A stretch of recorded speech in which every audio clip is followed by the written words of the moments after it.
আজকে অর্ডার হয়েছে রাত্রে ফুলকপির পকোড়া আর বেগুন ভাজা দিয়ে ভাত খাবে, মানে ডিনার।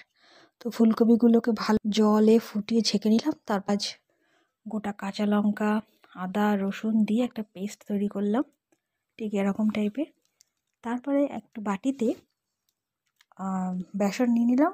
তারপরে নিলাম একটু নুন, একটু হলুদ, আর ওই ব্যাটারটা ওই বাটির মধ্যে দিয়ে দিলাম। দিয়ে ভালো করে, ও হ্যাঁ, একটু আন্দাজ মতন চিনি দিয়ে দিলাম।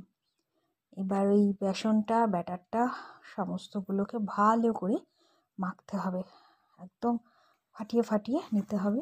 এবং যদি দরকার লাগে একটু জলও দিতে পারো, বাট খুব সামান্য। একটু চালের গুঁড়োও দিতে পারো, চালের গুঁড়ো দিলে একটু মচমচে হয়। এবার তেল গরম হয়ে গেছে, ওই ব্যাটারটার মধ্যে ফুলকপিগুলোকে এভাবে ছেড়ে দিয়ে ভালো করে মাখিয়ে মাখিয়ে মাখিয়ে গরম তেলের মধ্যে ছাড়তে হবে। দেখো, ঠিক এইভাবে নিয়ে সোজা গরম তেলে এইভাবে ছাড়তে হবে।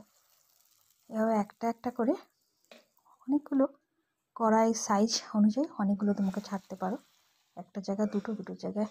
তো ধিমে আঁচে এবার পকোড়াগুলোকে লাল লাল করে ভেজে তুলে নিলাম। ওপাশে আমার বেগুন ভাজাও প্রায় রেডি। তো চলো একবার দেখে নিই বেগুন ভাজাগুলো। নরম নরম বেগুন ভাজা একদম গরম গরমভাবে রেডি হয়ে গেছে। তো এবার দেখা হচ্ছে ডিনারের টেবিলে। তো বসে পড়লাম, ফুলকপির বড়া, বেগুন ভাজা, শুকনো লঙ্কা, গরম গরম ভাত। তো বুঝতে পারছো আজকে ডিনারটা পুরো জমে যাবে। তো চলো শুরু করি। প্রচণ্ড ঠান্ডা পড়েছে গাইস, প্রচণ্ড ঠান্ডা পড়েছে। তো গরম গরম বেগুন ভাজা, তার সাথে গরম গরম ভাত, এভাবে মেখে সোজা নিয়ে মুখে।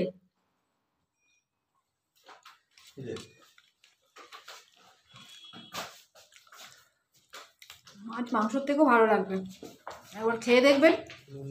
শীতের রাতে বেগুন ভাজা দিয়ে কিংবা বেগুন পোড়া, তার সঙ্গে গরম গরম ভাত, ও সেই স্বাদ।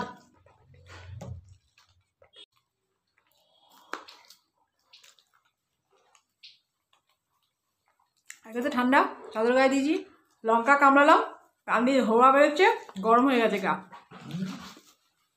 খেতে লাগছি।